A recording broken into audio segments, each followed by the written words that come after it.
ഓണാഘോഷം ഇനിയും അവസാനിച്ചിട്ടില്ല. വിസ്മയ കാഴ്ചകളും സന്തോഷവും നിറഞ്ഞ മേപ്പാടം ഓണം ഫെസ്റ്റ് നിങ്ങളുടെ കുടുംബത്തെ കാത്തിരിക്കുന്നു.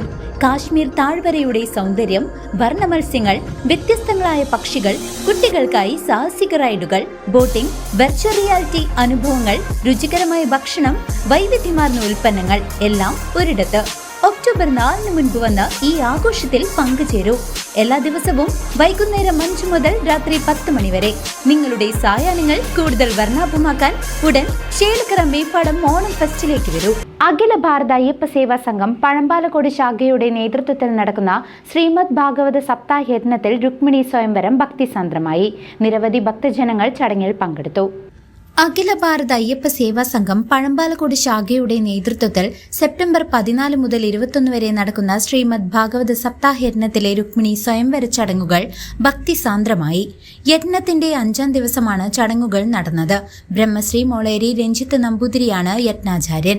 ഗണപതി ഹോമത്തോടെ ആരംഭിച്ച ചടങ്ങുകളിൽ നിത്യപൂജകൾ, വിഷ്ണു സഹസ്രനാമ ജപം, ഭാഗവത പാരായണം എന്നിവ നടന്നു. പഴമ്പാലക്കോട് ശ്രീനാരായണമൂർത്തി ക്ഷേത്രത്തിൽ നിന്നും വാദ്യങ്ങളുടെയും താലത്തിന്റെയും അകമ്പടിയോടെ നടത്തിയ രുക്മിണി സ്വയംവര ഘോഷയാത്രയിൽ 100 കണക്കിന് ഭക്തർ പങ്കെടുത്തു. യജ്ഞവേദിയിൽ സാരി പൂജയും ദീപാരാധനയും നടന്നു. സപ്താഹയജ്ഞം ഞായറാഴ്ച സമാപിക്കും. അതിനുശേഷം ഭഗവാൻ ചോദിക്കുകയാണ്, ഗുരുദക്ഷിണയ്ക്ക് എന്താണോ വേണ്ടത്.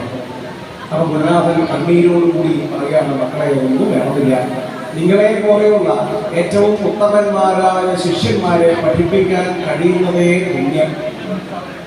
അതായിരുന്നു നമ്മുടെ പാരമ്പര്യം. നല്ല കൗശലമുള്ള വിദ്യാർത്ഥികളെ പഠിപ്പിക്കാൻ കിട്ടുന്നത് ഭാഗ്യം വിചാരിച്ചിരുന്ന ഒരു വിദ്യാഭ്യാസ സമ്പ്രദായമായിരുന്നു നമ്മുടെ. ഒന്നും വേണമെന്നില്ല എന്ന് പറഞ്ഞു. പക്ഷെ ഭഗവാൻ തന്നെ നിർബന്ധിച്ചു. അപ്പോൾ ഭഗവാന്റെ ഈ ഗുരുനാഥന്റെ പത്നി പറഞ്ഞു, നഷ്ടപ്പെട്ടു പോയ നമ്മുടെ മകനെ ഒന്ന് അന്വേഷിച്ചു കൊണ്ടുവരാൻ ആവശ്യപ്പെട്ടാലോ എന്ന് ചോദിച്ചു. ഭഗവാൻ പ്രഭേദി അങ്ങനെ അവരുടെ എന്ന് പറഞ്ഞ് പുറപ്പെട്ടു പോകുന്നു. യമലോകത്ത് ചെന്ന് ഭഗവാൻ ആ കുട്ടിയെ കൊണ്ടുവരാൻ. CCV news, Thiruvilwamala.